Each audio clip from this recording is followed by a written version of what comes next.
Welcome back to the Hot Mess to Awesomeness podcast, a show all about inspiring smart, busy women to put their happiness at the top of their to-do list.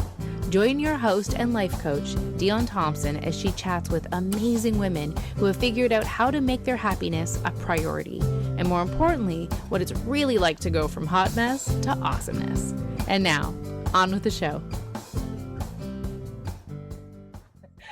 Welcome, everybody, to the Hot Mess to Awesomeness podcast. I am your host and life coach, Dion Thompson. I am, as I say all the time, I'm having like a moment here. I was having a bit of a emotional response to the awesome songs that my guest Jennifer has chosen for us for our dance party before we hit record. And I'm always fascinated. I was telling someone earlier today who may be on or will be on the podcast that the songs that my guests choose, yes, it's for them, it's for you, it is for you, so that you feel comfortable and everything is great, but it's very much for me because it offers me insight into who you are. And even though you had texted and said, you know, my daughter helped me pick some of this, that in of itself tells me a bit about who you are, right? So our conversation today, I have a pretty good idea of the core topic that we are going to talk about. Mm-hmm. And I'm mentally preparing for our talk about mental health. And I was like, and those songs and the way they hit me, nothing happens by accident. And I feel like it prepared me more for what we're going to unpack, even though we've actually had a couple of conversations about this already. So thank you, Jennifer, for being here with me today and for allowing me to have emotional responses and for being willing to have a conversation about what that's really all about. So welcome, my friend, for having me.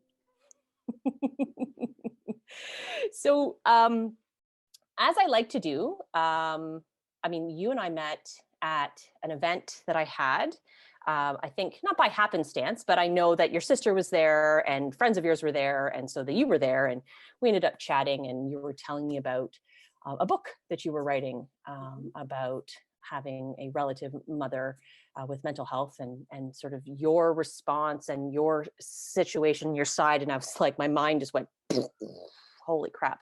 Because for much of my life, my mother has suffered from mental health issues and some physical health issues that are compounded by mental health issues. And it was being the child and then in many instances, the caregiver of that person. I always felt like there was not enough people talking about what my experience was like, not to discount from hers and what she should get and the support and the fortunately ongoing and growing research around what is best for people with mental health and physical health issues.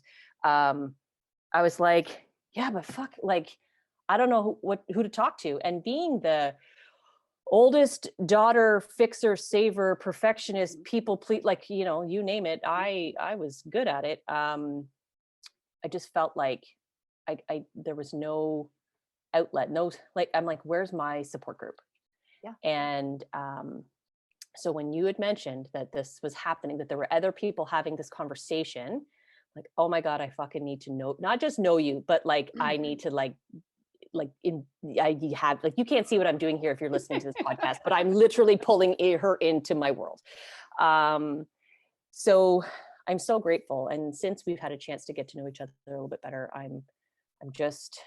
it's really helping me to fill a space and gain way more clarity and understanding and sense of belonging and safety and like, that not aloneness that,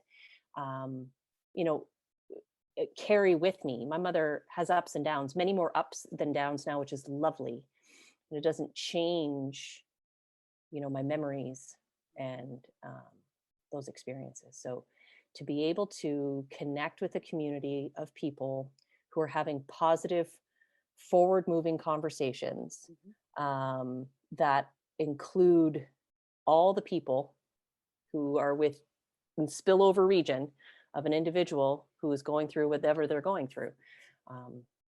it's such a gift to the world. So thank you. No, Thank you. Thank you. that makes me so happy. It really does. That's why we did it. So I'm glad that we're starting it. The seeds are starting to spread, and I just can't wait to see where it goes. And I mean, and just a small added bonus, you live in my town. Like, there's people who come up to me and they're like, you do all this from like Midland, Penetang? I'm like, yes. And you have no idea. There are some amazing people in this beautiful little community who are, dropping those stones in the water and creating massive ripple effect. And I'm just excited to be, in that ripple. So yay. So So my friend, mm-hmm. We had a kick-ass dance party. I had an emotional response. So now we get to talk about you. So you have a blog, an outlet, a place where you have been putting your thoughts, your ideas, and really offering to the world a way to gain clarity on their own experiences through your eyes, your mother's eyes, and your sister's eyes. And I find that beautiful and brilliant. So tell all of us a little bit about what you're doing now, like what it is that you have created, because it's a unique and amazing way to shine light on mental health and the stigma of mental health and what goes on inside of it for all the players, and really what brought you to that space, because you are doing beautiful things now, but of course that beauty came Didn't from start something else. there. Yeah. it was not as pretty before. So yeah. So my mom was undiagnosed and untreated with a few mental health issues, but the biggest one being bipolar, until she was in her early 50s. And she had my oldest sister when she was 17. So all of us were basically born in the first kind of, her late teens, early 20s. So our entire lives were obviously affected by my mom's, mental health situation. Obviously, nobody was talking about mental health at that point. I don't even know if bipolar was even on, the scale, of, like psychiatry at that point. So everyone just saw, the instability. They saw the very unhealthy coping mechanisms. There was drugs, there was alcohol. The instability was not just daily, like as to how is she going to wake up? What's our life going to be like? When is she coming home? It was also like, where are we living? Okay, where are we moving to now? Okay, is dad here? Is dad not here? Okay, what boyfriend are we living with now? What country are we living in now? Because we were moved back and forth to the States. So it was a lot of instability. Schools obviously changing all the time, friend groups changing all the time. So that was kind of like, I kind of feel like our childhood was just about coping. It was just kind of about trying to get through the days, get through the weeks, ride this roller coaster wave that we were riding. Obviously we got to a point, or at least I did, kind of early teens, I would say, where you start to realize like, okay, this isn't normal. Like, something is clearly not wrong. Like I can remember even at younger ages starting to go to friends' houses and realizing, they aren't living the life that I'm living. Like my mom's hot knives, like our knives were hot knives. So it was like, oh, they have knives without burn marks on them. Like, so it was even small things like that you just don't realize, right? And so we kind of like all got to that point. We had asked her many times to stop. We didn't know what was going on. We didn't know what it meant, but we definitely saw, the alcoholism and the drug use, and we just wanted things to be different. Like we didn't know what that meant. We just wanted it to be different. And obviously my mom wasn't well, so it didn't get different. It didn't get better. So we all kind of, made our way through her home, and then left. And then each of us kind of as adults tried to, figure stuff out and tried to survive now what we've kind of had been through and heal in whatever way that was. For me, mom was in a really bad accident when I was 20. So I was in my last year of post-secondary, and she had literally totaled every vehicle we had, right? But this time she broke her neck, and she broke it really badly. And they basically said that if her, I think it was her C2 or C4, if it hadn't have spiral broken and if it had a snapped, she would have either been not here or she would have been a full-on paraplegic. So for sure, I think that was a pretty big low point for mom. And I can remember mom, it was just me and her at this point in the room, and she was very emotional. We had her back home at this point. And she said, "I'm really sorry. And I can't believe you guys are still in my life." And like, that was the closest that she ever got to kind of saying like, I'm sorry. Right. And I really thought that that was like, okay, we've reached the bottom. Like, we can't go any further than here, and we're going to spring up from here. But it would literally be another like 20 years before she got to the top again. So we had, my adulthood with mom was very difficult as well. I actually moved west with my boyfriend, now husband, and we lived there for 7 years. So it was more kind of letters and a lot of phone calls, and obviously some visits. But then we moved back, and by this time my sisters had started to have kids. And so things were still not good. And now the second generation was coming around. So we all kind of decided, we had different takes on this, but we all decided that, we're done. And we each kind of pulled back in different ways. I didn't see mom for almost 2 years. And then two of my sisters similarly pulled right back. And then one of my sisters pulled back, but in a way that she still saw her, but everything had to be like, the kids were never alone with her. It was very much, right, like, people were around all the time and the visits were few and far between. And that's when, that period of time for a couple of years, I think mom realized that, her grandkids were now going to be affected. And she wasn't going to have the relationship she wanted with them. And she got help. And she actually like stuck to it. She got a treatment plan. She sought, therapy multiple times a week. And then as that, weaned off to weekly to monthly, she was on a medication treatment plan. That took a bit to figure out as to what was going to work. But she figured it out. And, when I saw her 2 years later, she literally looked like a different person. And, we were really able to rebuild our relationship. It wasn't perfect, but it was night and day compared to what it was before. And, my mom had her own, obviously she didn't just, this just didn't happen to her, right? Like, she had her own things that she had to deal with from her childhood. And I think that, the big lesson for me with my mom at that point was, she's not going to say sorry. We're never going to have this big conversation where she's going to have this list of things that she's done. And especially in her state, I learned to realize she probably wouldn't even remember some of the stuff, that was super traumatic to us, but that she just doesn't even remember happening. And so it was really about, like, I had to forgive her without her saying that she was going to be sorry. And my mom had to forgive people in her life that were never going to say sorry. So that's how I really feel that we kind of came together at that point in her life and in my life. And we were really able to have a good relationship. And, when I had kids, my son's 11 now, my daughter's 8, she was like very much a part of their lives. I had no issues. I had never had a thought that there was going to be, trauma that they were going to be dealing with from her being their grandmother. It was literally just all love and light and joy and loveliness. So we basically had about 10 years of that because mom passed away from cancer when she was 60. She had just turned 62. And it happened really fast. We had like 10 weeks, basically.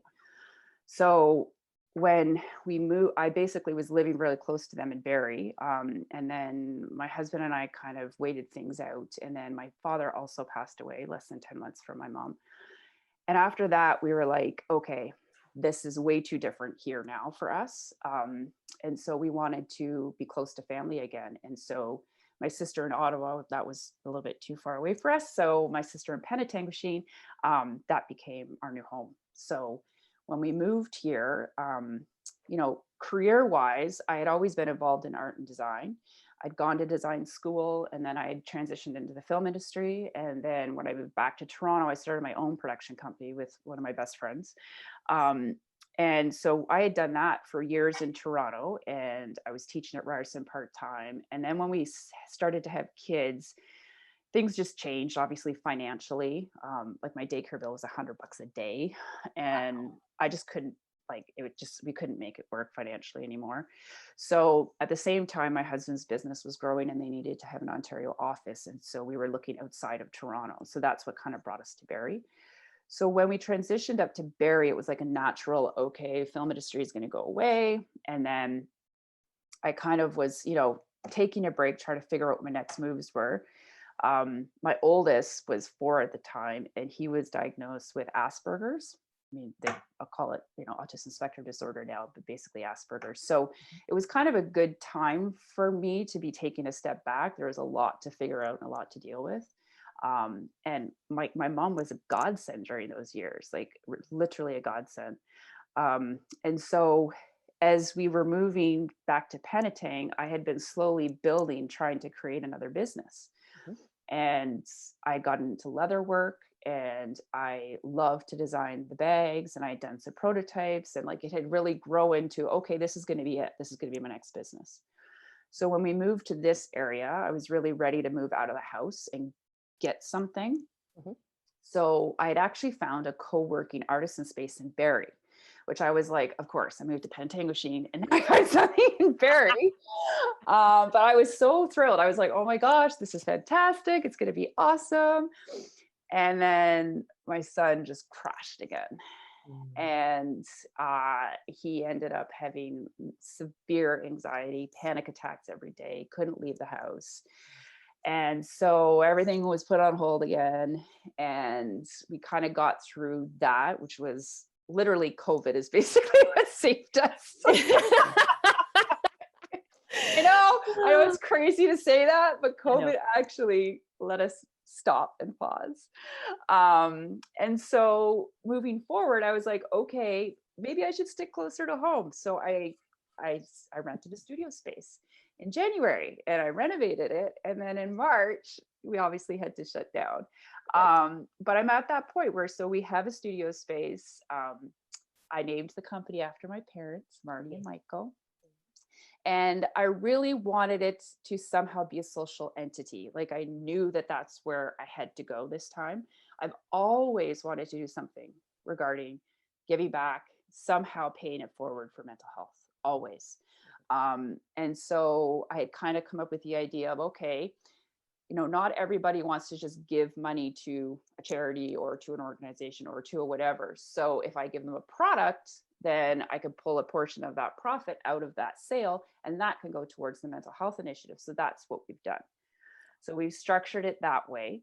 And on the mental health side of things, we have 2 blogs that we do on a weekly basis. We have our stories and we have your stories. So we're trying to create an online library of content of people who are, have a loved one who has mental health issues or illness, for the specific reasons that you brought up at the beginning, that, to not feel alone, to somehow have a place where you can feel like everyone knows what you're going through, have stories that resonate, have stories that are meaningful, that might help you. Your story would help other people. So that's what we're doing with the blogs. We also have the book that I was talking to you about. It's coming out a bit delayed for COVID, but I'm pretty sure we're going to be able to make it happen for the spring. And what I've done is I've curated my journals, my mom's journals, and then letters between each other. And it's over this kind of 35-year period of kind of, just try to survive, and then trying to cope, and then trying to heal. And so it's a guided journal in that we have these excerpts all throughout it, but then it's very much a blank journal for you to journal yourself. And obviously, I'm hopeful that people will want to share their stories with our blog, and they can do so anonymously. It does not in any way have to be, your name and names of other people. And just, keep creating that conversation and just keep making this bigger and bigger. And the other thing that I'm going to start this year as well is a subscription box quarterly, and it's going to be a mental wellness box. So we're going to, basically meet up with other companies, and it'll be other social entities that are also trying to, they're in that mental wellness, mental health space. And, just try to, again, more tools and more companies and more conversation about this big thing that we're all trying to keep talking about. Yeah. Okay. I have so many questions.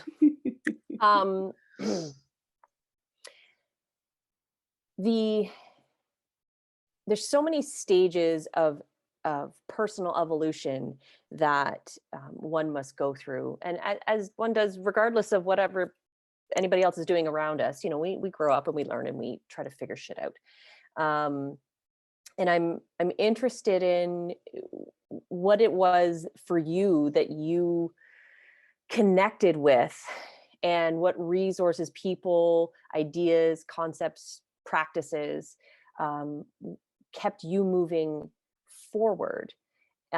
Because I think that for those of us, very much me included, it's the work, like the inside work, that sometimes I wasn't even conscious of why I was doing it. I just knew that I needed to journal. I just knew I needed to walk, right? These pieces, I think way before my understanding of the value of grounding practices and mental wellness, anything, there were things that I gravitated towards, which I now look back and go, fucking thank God that a part of me knew well enough to do that, or to talk to that person, or to get away from that person, or whatever it might have been. So before you really started taking this initiative and having it come through you for others, what was it that you were doing to work through the stuff you had to go through? I would definitely say journaling was something that was at the fore. Like, I didn't even, again, exactly what you said. I had no idea when I was 8 years old and started to journal that I'd be here, right? And like my sister said, Teresa, the other day, she's like, how is it through all of our moves, those journals you were able to keep? Like, it's unbelievable, right? So I think for me, and obviously everybody has their different thing, but for sure, journaling, and just, kind of, now I call it the morning pages, right? Where it's just getting it from the head and from the heart and onto the page. That has been probably my biggest, kind of like easiest, quickest personal tool.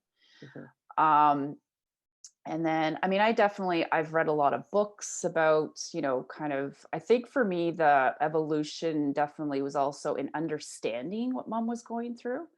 As you're a child, you have no idea, and nobody says anything to you. They don't put it in a way that you can understand or that you can digest, or they don't give you any tools. And so I think that I did that on my own as an adult, and obviously most of my sisters did too. And we really kind of tried to immerse ourselves in information and knowledge. And, that's a big piece of this puzzle, right? Is understanding what is going on for them. When there's certain behaviors or there's certain reactions, if you understand it's the disease and it's not the person, that's a really big step when you have somebody in your life with mental health. And then I think, like, I've always been attracted to yoga, not that I do it all the time, but I've been attracted to it. Meditation, not that I do it all the time, but it's like, just reading a lot about, like, trying to be as even and as level as possible, so that when this unstable, reactive, up and down mom in my life, if I could be like this as much as possible, then I might be able to react and absorb that. Maybe less triggers will go off. I think that's what I really learned in my 20s, was kind of to try to get to that place. I think the other thing is that, because you can do all these things, but if you don't have a mind shift, it doesn't really matter, right? Right. Um, Then it's just a to-do. Right? exactly. It's like, I did it. Okay. Exactly. Yeah. So I think a really, really big shift happened for me. Like one of the films that we did, I was shooting down in Guatemala. It was a documentary film, and it was about the Mayan people who were basically getting some help from an NGO out of Calgary. And the Calgary NGO was helping them to build cinder block houses, which obviously was like an enormous change for them from what they were living in. And because of the rainy seasons, the women, all the moms in these families, were weavers, and they would weave like these 20-foot long pieces of fabric, and they would do it outside because they never had enough indoor space. So they were basically creating a sustainable, environment for them to be able to work longer, and also hopefully have a ripple effect on their family and their children, right? Yeah. And so I think that I remember after the first trip, we made 2 trips down there. And obviously, you don't have to go to another country to learn this lesson. We have this right in Canada too, but it's, people living with nothing, but who are happy.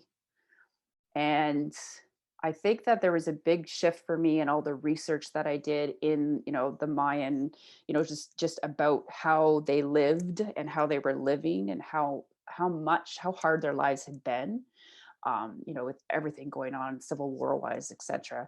And it really boiled down, I felt, to expectation. And, if you have an expectation that your life's supposed to be A and it ends up being B, then how are you ever going to be happy if it's B? And so that was a big shift for me, is that, what they're taught is you're not supposed to just be happy. There's also going to be suffering. Life is not supposed to be easy. You have feelings for a reason. You're supposed to feel sad. You're supposed to feel mad. You're supposed to feel happy. Like, you can't grow as a human being. You can't, become wise as an adult if you don't go through stuff. Mm-hmm. And so I think that was a big shift for me, because I think especially in our world, we're not taught that. We're not taught that life is supposed to be hard. Not to say that you're supposed to be coming from everything as a negative, oh, when's the shoe going to fall kind of thing. Right. But you definitely, I think, have a different perspective on life if, when those things do happen, you're not crumbling, or you're not like, oh, woe is me, that you're somehow, a victim of, yet again, something is happening. Right. So I think that was a really big shift for me. And I definitely feel like, the last 5 to 8 years, I've dealt with in a different way because of that, like having loss and dealing with all those things that we've dealt with him, and then losing both my parents so quickly. And we also lost my mom's sister in there too. So it was like 3 family members in 10 months. And just all the ups and downs with my next, getting Marnie and Michael off the ground. I think that, I've definitely dealt with things differently, and I look at life way differently than I did when I was in my 20s. Absolutely. There's a couple of pieces that really stuck out for me in what you were saying, and all of it resonated deeply. That idea of balance, and I wanted to giggle a little bit, because that second song, again, that song of hope, she just constantly kept talking about the highs and the lows and the highs and the lows, and didn't want to be on the highs and the lows. I'm like, right, because it's not, you experience the highs and the lows, but it's not about achieving constant highs, right? It's about trying to find this space where we can continue to move forward, knowing that there will be bumpy road and challenges, and things will be hard. And we talk, in my world, I called it this idea of being awesome, and practicing sort of a state of awesomeness. And really what it comes down to for me is this idea of resilience. And resilience, I mean, that's a whole other clearly massive area, especially right now. But it's that understanding that things can be hard, and it doesn't mean that that you have the tools. Like, again, to quote Glennon Doyle, we can do hard things. We just have to show up to it, and recognize that the hard thing doesn't isn't the forever thing, and it isn't the defining of who we are as a person thing. Um, it's part of this process, and gives us that gift of being able to do the highs and the lows and still continue to move forward in sort of this sort of balanced state. One other thing that I was curious about was what role did creativity play for you as an artist, as a designer? Um, how did that weave in and out of your growth and healing? Um, I would definitely say that was, like the creativeness that I was able to do with writing, um, uh, was definitely part of it. But I'm very much, kind of more of a visual or hands-on kind of tactile, creative person. And I I don't think my childhood would have been as easy for me if I wasn't a creative individual. I was always in art class. I was always doing anything I could to be creative. I had sketchbooks at home all the time.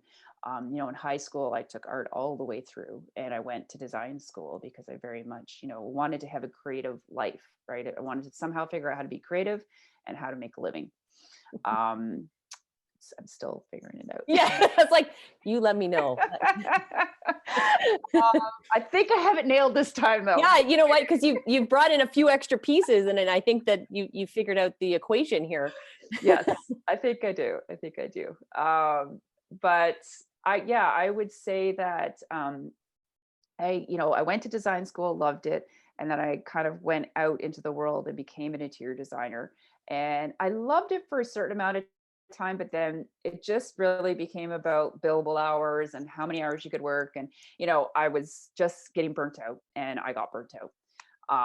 And then I, just kind of was like, okay, if I'm going to shift everything, why don't I shift big time? So again, the art department, my art and design background, I got into the art department. I got an internship to go into the art department, and then also got a producing internship to go work for this, company in Edmonton. And so that was, okay, I love the art department, but I love the producing side of it, where you're like literally like at the top looking down, and everything's coming together, right? Whether it's the financing side or it's the creative side, it all gets pulled together and, goes from this little idea to this film, or show. So I'm seeing parallels to a whole kind, like the experience of what you've put together, and like as a producer, if you were to just stretch it, that the meaning of that word out just a little bit, because really what you are creating now, and as a creative, like as an onlooker going, oh, this is so fascinating. I love how you are using your joy, your talents, your skills, and bringing in that creative component and making it financially viable. Mm-hmm.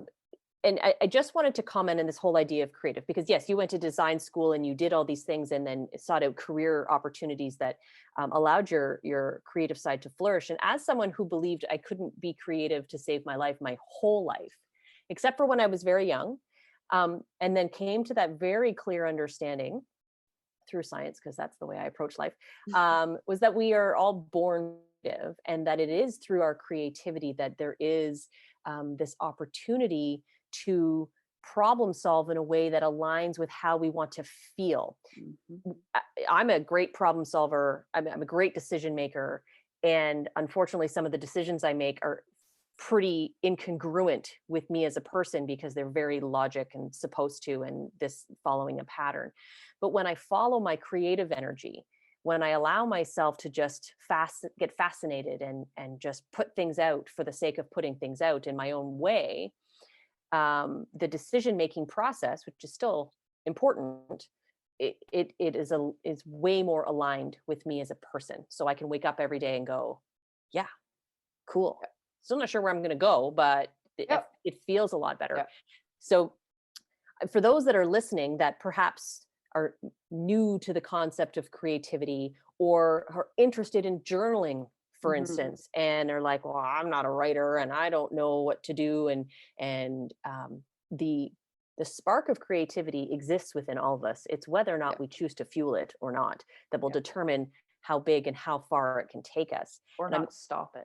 Exactly. It's kind of like that never ending light, right? Like it's just constantly going, and it's sometimes it's small and sometimes Yeah. it's big. And so again, I'm intrigued on how you have kept that light lit and Mhm. now are really using it, to stick with the analogy, to illuminate so many others.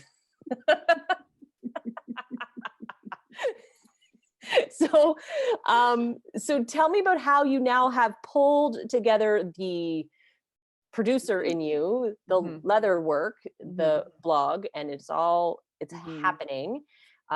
What is out there for those of us to consume? How can we get on board with Marnie and Michael?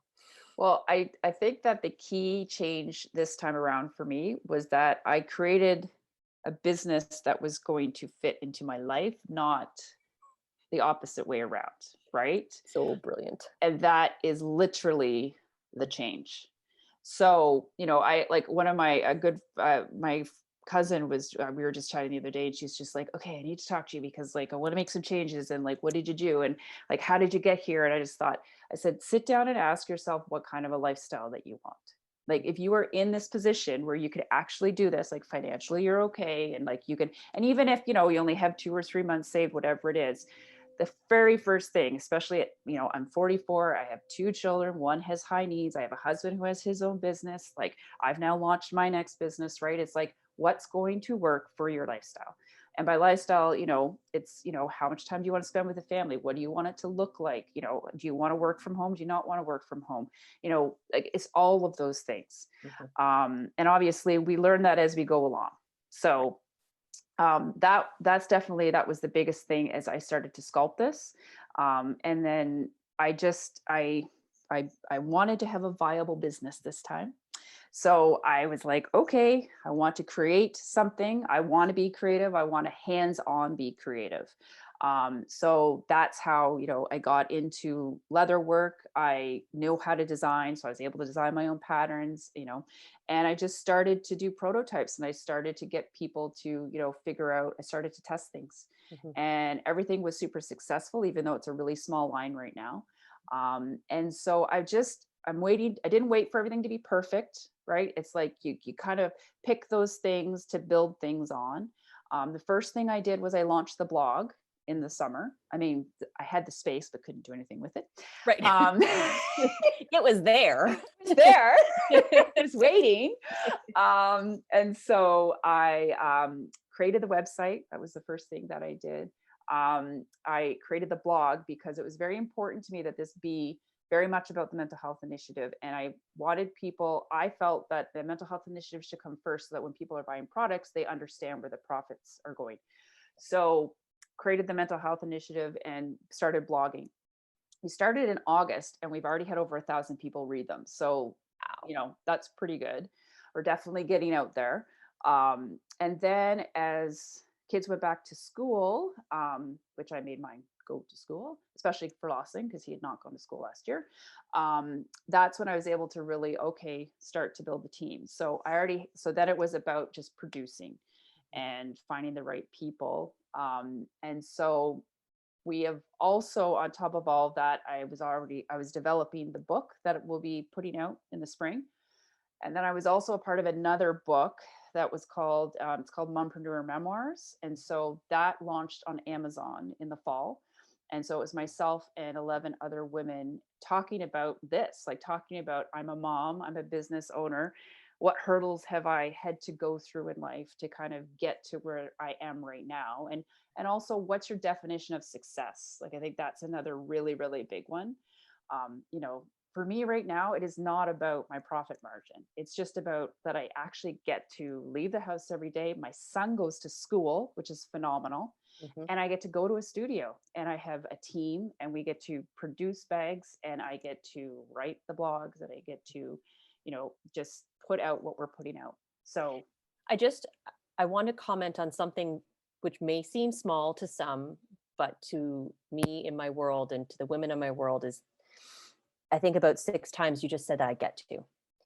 And so many women are doing successful things, but it's riddled with have tos. And it's riddled with expectations that aren't really theirs. Mhm. And you had said, as you were talking to your friend about, what is the life that you want to design? You want to design a life that challenges you. Sure. Yeah. I want to feel challenged. I want to do things and like learn things. And I want to wake up every day and go, I get to, Yep. I get to go and like go, blow my brain, exciting, this, all the stuff. And I get to work on something that I'm going to fail at. And then I'm going to fail at, and I'm going to fail at, and then it's going to be great. And I get to, and I get to it. Yeah. So I just wanted to point that out, because now I'm so attuned to hearing whenever women are saying it, I want to highlight it. I want to shine a big lights on it. I want everybody else to hear it and see it, so that they too can become more attuned to it. And then the listeners can hear themselves say it. And then when they hear themselves say it, then reinforce whatever it is they're saying it about and bring more of that into their life. Yep. So I personally think that should be like taken out of the English language. right? It's the other S word that I don't let my kids use, right? Like, No, you don't realize what it's doing to yourself when you have it in your vocabulary so much. right. So it's not a good word. And then so ask yourself, if you can't replace if I get to with this, then take that pause, reflect on what it is that you're going to do instead. Right. So yeah. Please. So you have the blog, which I love and enjoy and cry at and laugh at and feel connected to. And so thank you for that. And the beautiful shop and the wonderful products that you're making, which I'm going to say at this point, when this particular podcast airs, there may be some of your products with some of my logo on it at some point out in the future. Just saying, very excited to be supporting Marnie and Michael and all the initiatives that you are building. So kind of like what's happening now? Like what's going on? We got the book is coming out in the spring. Yep. So we've got the book coming out in the spring. And we can link to the other book as well. I mean, I definitely want people to be able to access that. Yeah. So Mompreneur memoirs, whether it's Instagram or Facebook or my website, it's all on there. So you can link to that. And that's Amazon. So it's paperback or digital copy. And then our guided journal kind of meets mini memoir. It will be finished in January, but I'm trying to hang on to it. I'm hoping that we could have like a physical launch around Mother's Day. That's what I'm hoping. And so I'll be launching the book around that. We're obviously expanding the product line so that we can, expand that way. We're going to move into the wholesale market, so we're going to expand that way. And we're going to continue to do lots of outreach on the mental health side of things. I'm really hoping to get more people comfortable with sharing their stories. Right now, like my sisters and I, along with, I take excerpts of my mom's journals as well.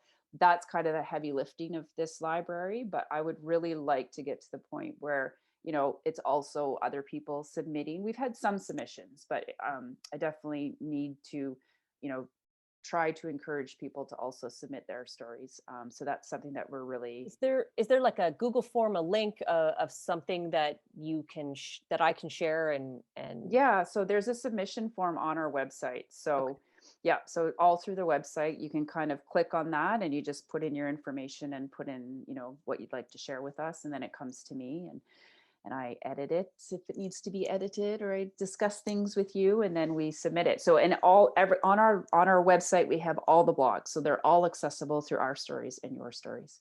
And then, as I said in the beginning, we're going to start these subscription boxes. So that'll be another big thing with the mental health initiative. And that's all I know so far.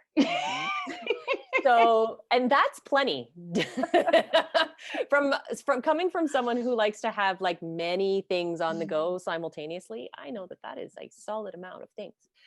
So where does your funding go? Well, what is the 15% of the profit that we take goes towards like some of our overhead of having like staff who are dealing with the outreach for the mental health initiative, of growing the digital side of it, obviously hosting all of that. Right. The mini journal meets memoir, like that's, purely we're funding that. Right. So, it's going towards part of that. And then also we'll be donating some of the items that are in the wellness boxes. So that's also part of, where the funds go to at this point. Awesome. Oh, Jennifer. I love you. I didn't cry. I know. I was like this close. And then do you know what? So since the second we hit Zoom, yay, here we are. We both started laughing and I'm like, oh, I know what we're doing, because we were both mentally preparing Absolutely for this potential. Okay. Earlier this morning, I was like, I'm going to be bawling. I was ready. And the laughter and the emotional experience has been here, and I'm super grateful for you and you taking the time to speak with us today, and for everything that you're doing for all of us. And it's greatly appreciated and needed and necessary and valued. And so thank you so much. Thank you very much. I would like to, as I do, because I only invite brilliant women onto my show, is I always like to get a little bit, an idea, a thought. What is something that you would want someone to walk away from today, from all the things that you shared? What is something that you want to leave them with? Be your own hero. Okay, we're going to be titling the podcast here. Beautiful. See, now I'm crying. Spoke too soon. Oh, thank you. Thank you, everybody, for listening and being part of this community. And if you are interested in being part of this conversation, yes, I will share the link. So if you have something to share for the Marnie and Michael blog, then I will make sure that happens. And if you want to be part of the Hot Mess to Awesomeness podcast community conversation, then join us over at theawesomenessacademy.com and join us, any level of member, and jump in on that podcast chat. And they're in a safe space that we can continue having this conversation for all the episodes and with all the brilliant women that we have, because we are not alone. And it's through the gifts that we bring to the table that we can share our light with others and learn so much from each other. So thank you, everybody, for being here, and have a wonderful day. Thanks for tuning in. Hope you enjoyed the show. Join Dion again next week to learn more about what you can do to go from hot mess to awesomeness.